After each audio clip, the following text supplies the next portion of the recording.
एक विजयदशमी भी कहते हैं, क्योंकि इस पर विजय पाई है भगवान श्री रामचंद्र ने। लेकिन भगवान श्री रामचंद्र ने रावण पर विजय पाई, कैसे पाई? रावण के पास तो सारे अस्त्र शस्त्र बल, सेना का बल सब कुछ था। राम जी के पास एक रथ भी नहीं था। तो इस पूरे प्रसंग को गोस्वामी तुलसीदास जी ने रामचरितमानस में लिखा है। बहुत लंबा प्रसंग है, पर हम उसकी 2-3 चौपाइयाँ गाएंगे, जिससे हमें ये सीखना है कि जीवन में कोई भी युद्ध चल रहा हो, यहाँ सारी दुनिया किसी न किसी से युद्ध ही लड़ रही है। कोई अपनों से लड़ रहा है, कोई परायों से लड़ रहा है, कोई अपने आप से लड़ रहा है, कोई अपनी बुराइयों से लड़ रहा है। उन सारे युद्धों में अगर विजय चाहिए, विजय कैसे मिलेगी?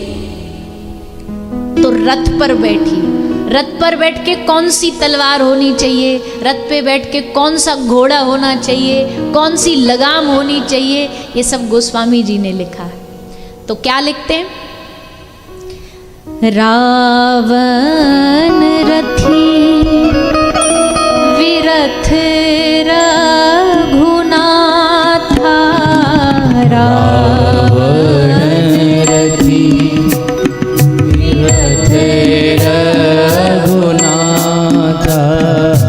रावण रथी विरथ रघुनाथा, रावण रथी विरथ रघुनाथा। रावण रथ पर अस्त्र शस्त्र लेकर के एकदम खड़ा है, और राम जी के पास रथ भी नहीं है। अब विभीषण खड़े खड़े अधीर हो रहे हैं, विभीषण बड़े परेशान हो रहे हैं। अरे इतना बड़ा युद्ध अगर हमारे नाथ हार गए तो गजब हो जाएगा, कुछ भी हो जाए हारने नहीं चाहिए। तो विभीषण और सब लोगों ने इंद्र देवता का आह्वान किया।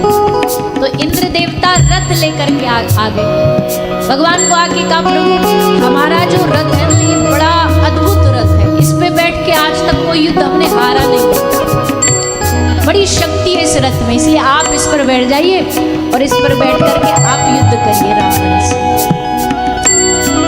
तो राम जी ने क्या किया? राम जी ने हाथ जोड़ के इंद्र देवता को कह दिया, भैया हमको आपका रथ नहीं चाहिए, हमारे पास ऑलरेडी एक रथ है। सबने देखा, बोले प्रभु आपके पास तो है ही नहीं। बोले हमारे पास भले ये 4 पहिए वाला रथ ना हो, पर हमारे पास एक दूसरा रथ है। हमारे पास कौन सा रथ है? हमारे पास धर्म का रथ। हम धर्म रथ पर बैठे हुए हैं, और धर्म रथ पर बैठा हुआ व्यक्ति कभी भी अंधेरे से हार नहीं सकता, उसकी विजय ही विजय होनी है, ये पक्का। इस धर्म रथ का घोड़ा क्या है? सौरज धीरज तेहि रथ चाका, सौरज धीरज तेहि रथ चाका, सौरज धीरज तेहि रथ चाका, सौरज धीरज तेहि रथ चाका, सत्यशील दृढ़ ध्वजा पताका, सत्यशील ध्वजा पताका। धर्म रथ का पहिया क्या है? धर्म रथ का पहिया है सौरज धीरज तेहि रथ चाका, ये रथ के पहिया है। धैर्य होना चाहिए किसी भी युद्ध में, किसी भी धर्म युद्ध में धर्म के रथ का पहिया होना चाहिए धीरज, धैर्य। अगर अधीर रहोगे तो युद्ध जीत नहीं सकते। युद्ध जीतने के लिए धैर्यवान होना जरूरी है। और पताका, हर रथ में एक ध्वजा होती है ना, विजय ध्वजा होती है। धर्म रथ की ध्वजा क्या है? बोले 2 ध्वजा है, सत्य शील। धर्म रथ की ध्वजा है सत्यता और दूसरी शीलता। ये 2 शब्द साथ में क्यों लिए गए? सत्य तो हो, सच तो हो, पर शील युक्त सत्य होना चाहिए। शील युक्त सत्य मतलब, अब कोई अंधा है, आप उस अंधे को, ए अंधे इधर आ, अब है तो ये सत्य, पर ये शील युक्त सत्य नहीं है ना। आप किसी अंधे को अंधा नहीं बोल सकते, सच होते हुए भी नहीं बोल सकते, क्योंकि वो शोभनीय नहीं है। सत्य झूठ भी ना बोला जाए। एक राजा, उसको आंख नहीं थी, तो उसने एक शहर के सारे बढ़िया बढ़िया अद्भुत अद्भुत चित्रकारों को बुलाया। सबको बुला के कहा हमारी बढ़िया से बढ़िया चित्र बनाओ, और जो सबसे अच्छा बनाएगा उसको बढ़िया इनाम मिलेगा। तो एक आया, उसने राजा की जैसी आंख थी, एक नहीं थी, तो ऐसी उसने चित्र में बना दी। एक आंख नहीं, ला करके दिखाया। राजा बोला कितना कुरूप दिख रहा है, कितना गंदा दिख रहा है, आंख नहीं है इसकी, ये चित्र हमें पसंद नहीं आया। दूसरे ने बात सुन ली, उसने कहा कुछ भी हो जाए राजा की आंख जरूर बनानी है, दोनों आंख। तो उसने बनाई, दोनों आंख बना दी, बढ़िया देखा राजा ने। उसने कहा सुंदर तो दिख रहा है, पर ये सत्य नहीं है, ये सच नहीं है, क्योंकि हम तो एक आंख से हमें दिखाई नहीं देता, तो ये चित्र झूठा है। अब तीसरे ने सोचा हम क्या करें, आंख बनाए तो भी मरे, न बनाए तो भी मरे। एक चतुर आदमी ने बड़ी चतुरता से चित्र बनाया, और चित्र बनाया, राजा ने देखा, और देख करके राजा प्रसन्न हो गया। क्यों? उसने राजा का चित्र बनाया कब का? निशान लगाते हुए, बाण चलाते हुए, शिकार करता हुआ राजा, हाथ में धनुष बाण, और एक आंख बंद करके राजा बाण चला रहा। तो जो आंख उसकी फूटी थी वो आंख बंद है और बाण चला। राजा बोला वाह वाह वाह वाह वाह, तूने झूठ भी नहीं लिखा और तूने हमको कुरूप भी नहीं दिखने दिया। तो सत्य भी हो, पर शील युक्त सत्य हो, ये इस धर्म रथ की ध्वजा। और अब सबसे बड़ी बात, इस धर्म रथ का पहिया बता दिया, इस धर्म रथ का बल विवेक दम परहित घोड़े। घोड़े कौन कौन से? बल और विवेक, दम परहित घोड़े, ये इस रथ के घोड़े हैं। क्षमा कृपा समता रजू जोरे। रस्सी कौन सी है? क्षमा, और कृपा रूपी 2 रस्सी है। और सबसे अच्छी बात भैया, सारा युद्ध तो सारथी पे डिपेंड करता है। अर्जुन क्यों युद्ध जीता? बोलिए ना, अर्जुन क्यों युद्ध जीता? क्योंकि सारथी कृष्ण। सारथी बहुत महत्वपूर्ण होता है, ड्राइवर बहुत महत्वपूर्ण होता है। साधारण जगत में भी आपके जो सीक्रेट कोई नहीं जानता ना, वो आपका ड्राइवर जानता है, क्योंकि बैठे बैठे सब कान में ही लगा रहता है। सेठ जी क्या बात कर रहे हैं, किससे बात कर रहे हैं, सारी इंफॉर्मेशन उसके पास हो। किसी बड़े व्यक्ति को पकड़ना होता ना, तो उसको नहीं पकड़ते, उसके ड्राइवर को पकड़ते। तू इधर आ, तू बताइए कहाँ जाते हैं, कहाँ से आते हैं। तो सारथी बहुत महत्वपूर्ण है, ईमानदार सारथी होना चाहिए। इस धर्म रथ का सारथी कौन है? तो गोस्वामी जी लिखते हैं, ईश भजन सारथी सुजाना। ईश भजन सारथी सुजाना। ईश भजन सारथी सुजाना। ईश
ईश भजन सारथी सुजान। जीवन में सबका सारथी एक ही है, ईश्वर का भजन। जिसके जीवन में भजन होगा उसका सारथी भगवान बन जाएगा। और सारथी बन करके जिन्होंने इनको सारथी बनाया, देखो कैसे माला माल हुए, कैसी उन पर कृपा हुई। तो भैया हम क्या करते हैं, हम जीवन में सारथी गलत चुन लेते हैं। अपने जीवन की डोर सौंप हाथ दीनानाथ के, उनके हाथों में डोर सौंपोगे तब देखो वो सारथी कितना कमाल करता है। अभी तो हमने दुनिया भर को अपनी लगाम दे रखी है, सब अपनी अपनी ओर खींचे जा रहे हैं। जब मन कर देता उस ओर खींच लेता है, जब जिसका मन करता वो अपनी ओर खींच लेता है। ऐसे करते करते बस वो जैसे मंथन होता रहता ना मथनी का, वैसे ही फिसलते डोल रहे हैं इधर से उधर, बिन पहने का लोटा। पर जब इस जीवन का सारथी ठाकुर जी को बना देंगे ना जिस दिन, ईश भजन हमारे जीवन में, भक्ति हमारे जीवन के पूरे रंग को बदल देती है। भक्ति हमारे जीवन के पूरे एहसास को बदल देती है। ये कथा हमसे कई लोग पूछते हैं, भैया आप कथावाचक सब लोग कथा का सारी दुनिया में जा करके गुणगान करते हो, गाते हो, जीवन के हर दिन में बस कथा ही कथा गाते रहते हैं हम, तो उद्देश्य क्या है इस कथा को गाने का, कथा कहने का उद्देश्य क्या है? क्या इस कथा को कहने का उद्देश्य ये है कि आप आए और आप आकर के हमारी वाह वाह करें, वाह वाह वाह बड़े अच्छे कथावाचक? क्या इसलिए हम कथा कह रहे हैं? आप क्या बोले, हम ही बता देते ना। बिल्कुल इस बात के लिए तो हम आपके बीच नहीं आए। आप हमें बड़ा सारा धन दे दोगे उसके लिए भी नहीं आए। हाँ, इस बात को भी स्वीकार करते हैं कि हमारा जीवन कथा से ही चलता है। खान पान, कपड़ा लत्ता, रोटी गाड़ी, मकान दुकान सब इसी से चलता है, इस बात में कोई दोहराया नहीं। पर हम आपके पास इसीलिए आए हो कि आप हमें पैसा दे रहे हो, तो ये बात भी सच नहीं है। हम आपके पास इसलिए भी नहीं आए कि आप हमको बहुत महंगे महंगे सामान दे दोगे, या हम क्या, कोई भी प्रवक्ता कोई भी किसी भी स्थान पर भगवान की कथा गाने जाता है तो इस उद्देश्य से नहीं जाता। फिर कौन सा उद्देश्य होता है? बोले एक ही उद्देश्य होता है, हम ऐसा क्या बोलें, हम ऐसा क्या कह दें, ऐसा क्या विचार रख दें जिसको सुन करके निरंतरम वैष्णव मानसानी, इनके हृदय में भक्ति देवी आकर के बैठ जाए, देवी भक्ति इनके हृदय में विराजमान हो जाए, इनके हृदय में भक्ति आ जाए। कैसे भी, क्योंकि भक्ति आएगी तो फिर पीछे पीछे कौन आएगा? है भक्ति के पीछे पीछे, भक्ति के जो मोल बिक जाता है वो ठाकुर भागा भागा आएगा, दौड़ा दौड़ा आएगा। उस भक्ति देवी को हृदय में बिठाने के लिए वक्ता के मुख से जो विचार निकलते हैं ना, वो विचार एक नवजात शिशु की तरह होता है। नवजात शिशु कैसे बोले, नया नया जन्म लेता है ना जो बच्चा, नया नया बालक जो जन्म लेता है, उस बालक में कितनी संभावनाएं होती हैं। क्या संभावनाएं हो सकती हैं? बोले ये पुलिस वाला भी बन सकता है, ये नेताजी भी बन सकता है, ये अभिनेता भी बन सकता है, ये डॉक्टर भी बन सकता है, ये इंजीनियर भी बन सकता है। कितनी सारी संभावनाएं होती हैं उसके भीतर। वैसे ही वक्ता का जो विचार है, या जो भागवत पुराण से जो विचार लेके बोले जा रहे हैं, ये इसलिए है कि हमारी जीवन में नई नई संभावनाएं पैदा करता है। नई नई संभावनाएं पैदा क्या करता है? बोले हम भगवान के भक्त बन जाएं, हम भगवान के दास बन जाएं, हम भगवान के सखा बन जाएं। ऐसा मन में भाव पैदा करती है भगवान की कथा। और ये तो हम फिर एक बार दोहरा दें, ये कर्नाटक की भूमि है तो भक्ति देवी की भूमि है। यहाँ भक्ति नहीं बढ़ेगी तो और कहाँ बढ़ेगी? यहाँ भक्ति हृदय में नहीं बैठेगी तो और कहाँ बैठेगी? वृद्धिम कर्नाटके गता, भक्ति बढ़नी चाहिए, हर रोज बढ़नी चाहिए। आदमी दुकान में आज 5,000 रुपये कमा लिया तो कल का टारगेट क्या रहता है? 5,000 रुपये थोड़ी अटका रहेगा, या 5,000 से कम थोड़ी हो जाएगा। अब उसकी लालसा बढ़ेगी, कल 10,000, फिर और बढ़ेगी, फिर और बढ़ेगी, बढ़ते बढ़ते उसकी संभावना, उसकी आशाएं, उसका भाव रुकता नहीं है। तो वैसी भक्ति भी वृद्धि हो, हर रोज बढ़े, ऐसा लालच मन में पैदा हो जाना, ये भगवान की कृपा के बिना संभव नहीं है। जैसे गोस्वामी तुलसीदास जी कहते हैं कि काम ही नारी प्यारी जिमी, लोभ ही प्रिय जिमी दाम, तिमी रघुनाथ निरंतर प्रिय लागू मोई राम। जैसे कामी को नारी के अलावा कोई अच्छा नहीं लगता, उसके सामने आप धन दौलत ला दो, कुछ भी ला दो, उसे नारी ही प्रिय, उसका सौंदर्य ही प्रिय। लोभी प्रिय जिमी दाम, लोभी को पैसा ही प्रिय है, दिन रात मेहनत करेगा, पैसा के लिए करेगा। तिमी रघुनाथ निरंतर प्रिय लागू मोहि राम। हे रघुनाथ जी, हे ठाकुर जी, मुझ पे ऐसी कृपा कर दो कि मेरे मन को भी आप वैसे ही प्रिय लगने लग जाओ। जैसे गोस्वामी जी को नारी इतनी प्रिय थी कि मिलने पहुंच गए रत्ना से, तो रत्ना ने पूछा रात्रि को, आधी रात को तुम कैसे पहुंचे?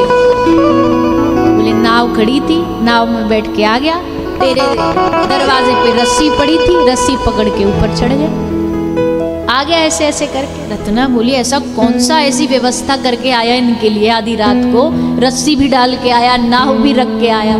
तो जाके देखा कि उसको शव को नाव समझ करके, और जो लटक रहा था काला नाग, उस सांप को रस्सी समझ के रत्ना के पास पहुंच गए। तो रत्ना ने क्या कहा? रत्ना ने कहा कि अच्छा है आप हमसे मिलने के लिए इतनी दूर से आए, लेकिन एक बात बोलूं, जितना प्रेम, जितना प्यार आप इस हाड़ मास के शरीर से कर रहे हो, काश उतना ही प्रेम अगर राम से किया होता तो तुमको आज राम मिल जाते, मेरी जगह तुम्हें राम की प्राप्ति हो जाती।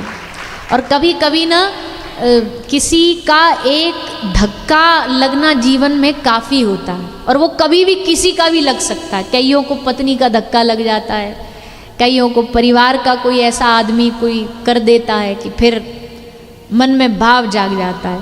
और फिर तुलसीदास जी ने कहा अब लो नसानी अब ना न सही हूँ, अब तक जो हुआ सो हुआ, पर अब तो अपने रघुनाथ जी को मनाएंगे, अपने ठाकुर जी को मनाएंगे।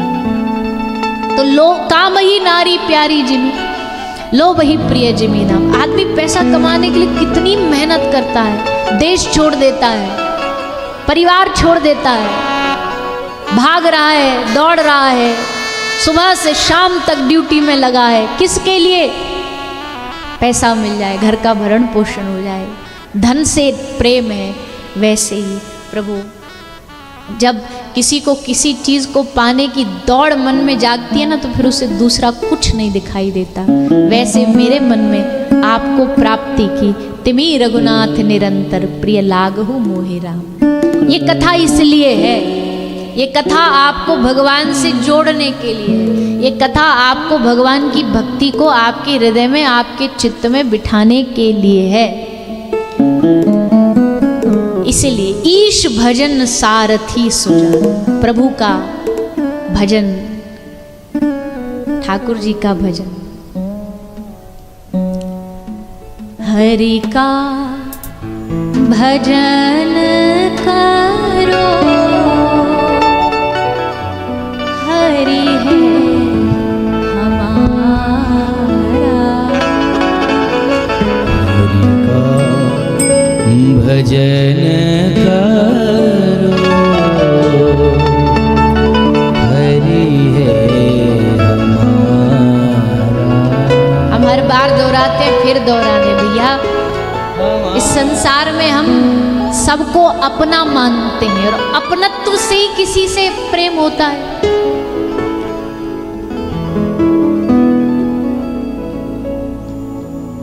मृत्यु दुख का कारण नहीं है, किसी से लगाव दुख का कारण है। हर रोज लाखों लोग मरते हैं, उसके लिए आंसू बहाते हैं क्या हम लोग? अपना किसी को चोट लग जाए, अब हम तो अपने उदाहरण ही देंगे प्रेजेंट का। हमारे थोड़ा पाम में दिक्कत आ गई तो अब सब लोग, अजी ठीक हो, आप ठीक हो, कैसे हो? अरे लोगों का हर रोज लाखों लोग का टांग टूटती होगी, हमने कभी किसी से पूछा भैया तुम कैसे हो? कभी उनके लिए चिंता करी हमने? कोई चिंता नहीं। पर जिनसे हमारा अपनत्व होता है, ये हमारे आदर्श हैं, ये हमारे गुरु हैं, ये हमारे भाई है, ये हमारा पति है, ये हमारा पिता है, उनसे उनको देख के ही तो चिंता होती है, उनके लिए ही तो मन में प्रेम उमड़ता है। तो जब भगवान के लिए प्रेम उमड़ना है, अगर उनके लिए हृदय में प्रेम जागृत करना है, तो एक ही रास्ता है। क्या रास्ता है? उनको अपना बना लो। कौन है ये? ये हमारे नाथ हैं, ये हमारे पिता हैं, ये हमारे भ्राता हैं, ये हमारे प्रियतम हैं, जो बनाना चाहे। हरि का भजन करो, हरि है हमारा। हरि का भजन करो, हरि है हमारा। और भैया सब कान खोल के सुनो, हरि के भजन बिना, हरि के भजन बिना, प्रभु के भजन बिना, प्रभु के भजन बिना नहीं है गुजारा।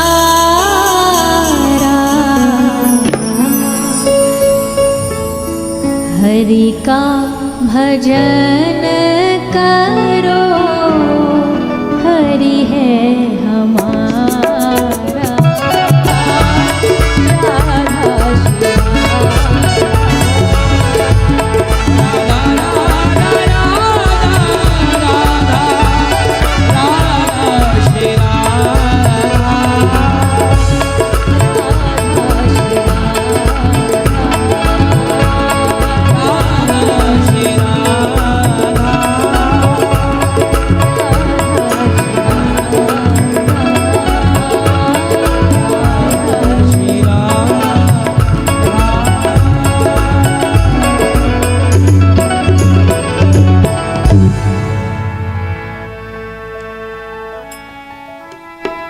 हरि के भजन बिना नहीं है गुजारा। इसके बगैर कोई शॉर्टकट नहीं है। कहीं सोचे कोई अजी भजन नहीं होता हमसे, कुछ ऐसा बता दो, कोई जादू टोना दे दो, कोई गंडा ताबीज दे दो, रख लें और बस काम हो जाए। भैया भक्ति के मार्ग में तो कोई शॉर्टकट नहीं है, एक ही रास्ता है, एक ही मार्ग है। हरि के भजन बिना नहीं है गुजारा। हरि नाम से तेरा काम बनेगा। इतिहास की घटनाएं उठा के पढ़ लो, देख लो, सुन लो, सब में एक ही बात समझ आएगी। जिस भक्त ने हरि का भजन किया, जिसने हरि का नाम लिया, हरि उसके पीछे पीछे दौड़े दौड़े आए। बाकियों के नहीं, योगियों के नहीं। योगियों के तो आके मन से निकल जाएंगे, फिर आ जाएंगे, काम पड़ गया फिर निकल जाएंगे। ज्ञानियों के भी मन में आ जाएंगे, निकल जाएंगे। पर भक्त के हृदय में बोले एक बार आ गए तो फिर चिपक गए, फिर छूटे छुटाए छूटे नहीं।